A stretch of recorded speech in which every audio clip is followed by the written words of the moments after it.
पतलू और पतलू की बीवी नहीं दिखाई दे रहे हैं। अरे चाचा, मैं रात में पतलू को बाहर जाता हुआ देखा। वह बोल रहा था, सीता सीता। तभी सोच रहा था कि पतलू और पतलू की बीवी कहाँ गए। हो ना हो चुड़ैल ही मार दिया होगा। हाँ, चाचा सही कह रहे हो। रात हो जाती है तो मोटू के घर के सामने चुड़ैल एक आदमी को बचाओ बचाओ, कोई मुझे बचाओ।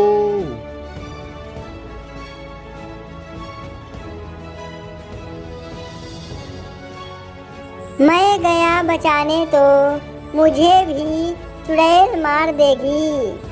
मुझे मत मारो चुड़ैल जी।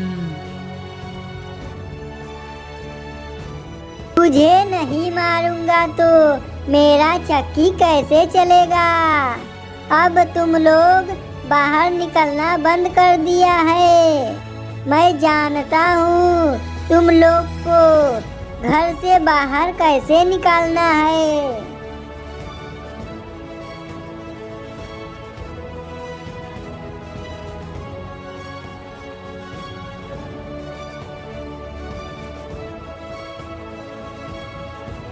चुड़ैल आदमी को मार देती है। मोटू देखता ही रह जाता है। चुड़ैल ले जाती है।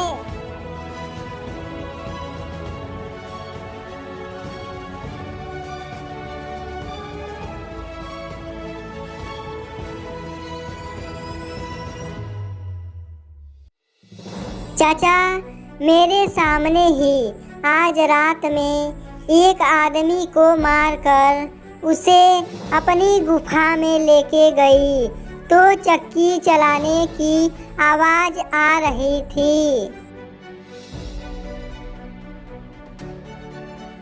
मोटू, तुम्हें चुड़ैल ने देखा तो नहीं ना? नहीं चाचा, मुझे तो नहीं देखा, पर वह बोल रही थी तुम सब घर से नहीं निकल रहे हो।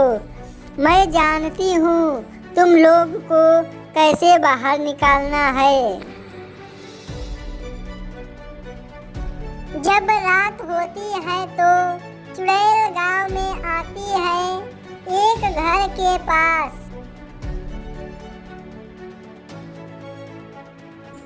अच्छा, तो तुम ऐसे नहीं निकलोगे।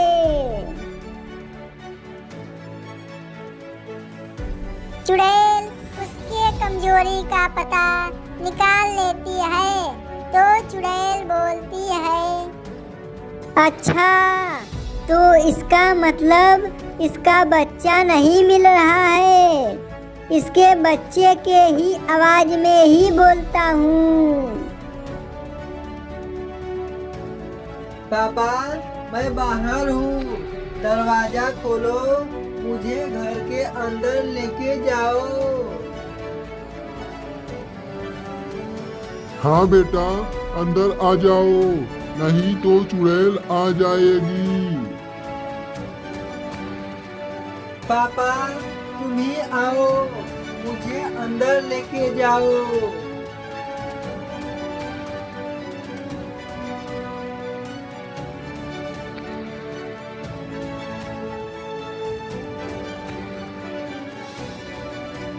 जब आदमी बाहर निकलता है तो चुड़ैल उसे मारकर लेके चली जाती है।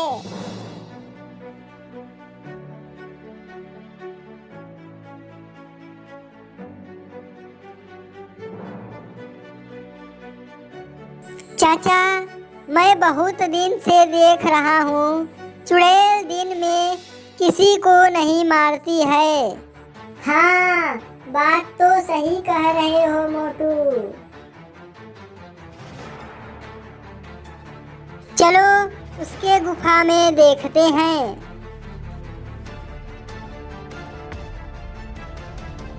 ठीक है मोटू, आज नहीं तो कल सबको मरना है, चलो चलते हैं।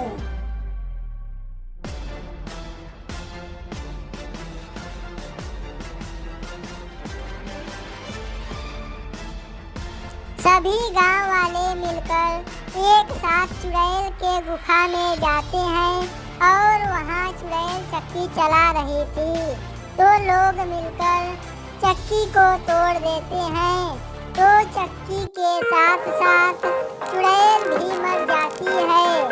सब गांव वाले हंसी खुशी से रहते हैं।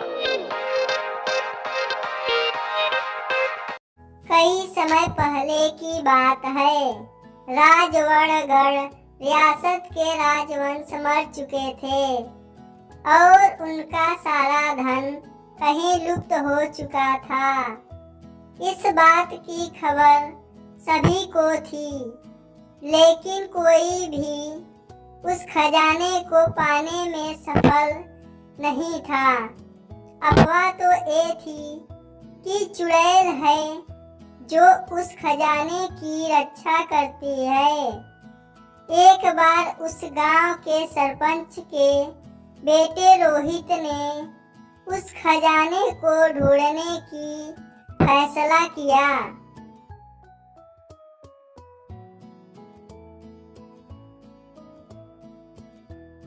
पिताजी, मेरे मन में काफी समय से एक बात थी जो मैं आपको बताना चाहता हूँ।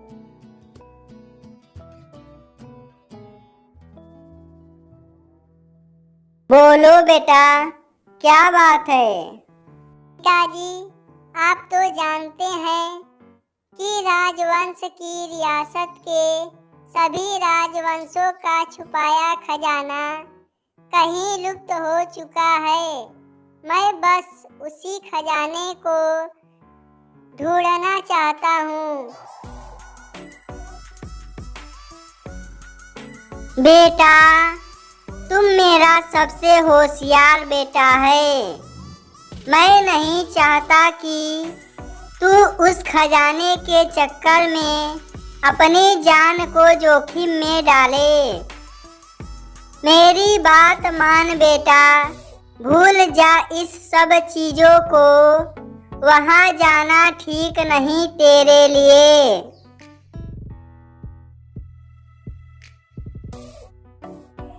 लेकिन पिताजी, आप ये देख रहे हैं कि मैं हार जाऊंगा। आप ये सोचिए कि मैं इस खजाने तक पहुंच गया तो क्या होगा? हम इस गांव को कहां से कहां पहुंचा देंगे। लेकिन बेटा, मुझे ये बात ही सुनकर डर लग रहा है। वहां से कोई भी लौट कर वापस नहीं आया है। तू हमारा एकलौता बेटा है। तेरे अलावा हमारा है ही कौन? बेटा, जाने की जिद मत कर। मुझ पे भरोसा करिए पिताजी, मैं अपना ध्यान रखूंगा। प्लीज हमें जाने दीजिए। आप तो जानते ही हैं कि मेरा जाने का कितना मन है। प्लीज पिताजी। ठीक है, तुम जाओ, लेकिन अपना ध्यान रखना। भगवान तुम्हारा कामयाबी दे।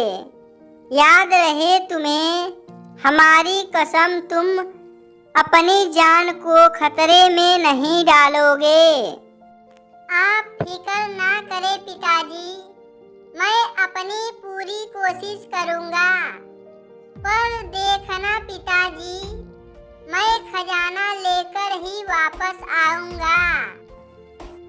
इसके बाद रोहित ने पूरे दिन भर सफर की तैयारी की और अगले दिन सफर के लिए निकल पड़ा। गुफा को ढूंढने के लिए कई दिनों तक वह चलता रहा।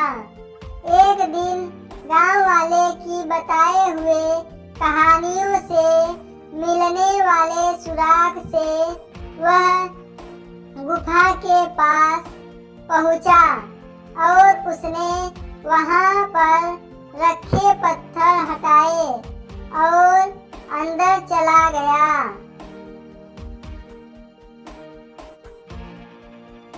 उस गुफा में काफी कंकाल पड़े हुए थे, लेकिन वह डरा नहीं और आगे चलता रहा। उसने देखा कि गुफा खत्म हो गई है और एक दीवार उसके सामने आ गई। उसने काफी देर तक दीवार को हर बारीकी से देखा और फिर उसने उस दीवार पर हाथ रखा और वो दीवार हिलने लगी और एक धुआं आया और थोड़ी देर बाद रोहित की आँख खुलती है तो वह खुद को खुले मैदान में पाता है। हे भगवान, ये क्या मुसीबत है। लगता है खजाने की सुरक्षा के लिए ऐसा बनाया होगा ताकि कोई भी आसानी से इस खजाने तक ना पहुंच पाए। अब क्या करूं, कुछ समझ नहीं आ रहा। ऊपर से गला भी सूख रहा है। वो देखता है कि दूर दूर तक वहाँ पानी के लिए नदी तालाब कुछ भी नहीं है। पानी के तलाश में वो आगे की तरफ चलने लगता है। चलते चलते रोहित को चक्कर आने लगता है और अचानक एक आदमी से टकरा जाता है। उसे लगता है कि वो भी उसी की तरह खजाने की खोज में आया है। रोहित जैसे ही उसके कंधे पर हाथ रखता है, उस इंसान की गर्दन पीछे की तरफ मुड़ने लगती है। ऐसा नजारा अपने सामने देखकर रोहित घबरा जाता है। रोहित भागने की पूरी कोशिश करता है, लेकिन भाग नहीं पाता और नहीं चिल्ला पाता है। अचानक रोहित की आंख खुलती है तो वो खुद को गुफा के अंदर पाता है। गुफा का पानी धीरे धीरे बढ़ने लगता है।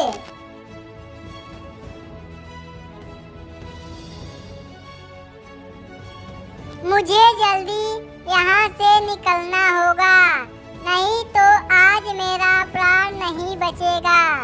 क्या करूँ समझ नहीं आ रहा है। ऐसा करता हूँ, दीवार के कोनों में देखता हूँ, क्या पता बाहर जाने का कोई रास्ता मिल जाए। भाई साहब, हमारी बिटिया शादी लायक हो गई है, कोई लड़का हो तो बताइए। अरे भाई साहब, घर में छोरा और नगर में ढिंढोरा। मेरा बेटा भी शादी लायक हो गया है, क्यों ना हम दोनों समधी बन जाएं। वैसे आपका लड़का करता क्या है? भाई साहब, मेरा लड़का रेलवे में है। वो तो ठीक है भाई साहब, पर आज तक सरकारी नौकरी का कोई भरोसा नहीं रहा। क्या पता कल को रेलवे भी प्राइवेट हो जाए। अरे भैया, रेलवे प्राइवेट हो भी जाएगी तो लोग चने खाना थोड़े छोड़ देंगे। मतलब ये कि मेरा लड़का रेलवे में चने बेचने का काम करता है। अरे भाभी जी, सुना कल रात तुम्हारे यहाँ चोरी हो गई? हाँ भैया, क्या बताई, कल रात में हमारे यहाँ चोरी हो गई। क्या टाइम रहा जब चोरी भई? भैया, टाइम तो बहुत बुरा रहा, तभी तो चोरी भई। अरे हमारा मतलब है घड़ी में क्या बजत रहा? भैया, घड़ी में तो टिक टिक बजत रहा। अरे भाभी जी, आप समझी नहीं। हम ही पूछते रहे छोटी सुई कहाँ रही और बड़ी सुई कहाँ रही।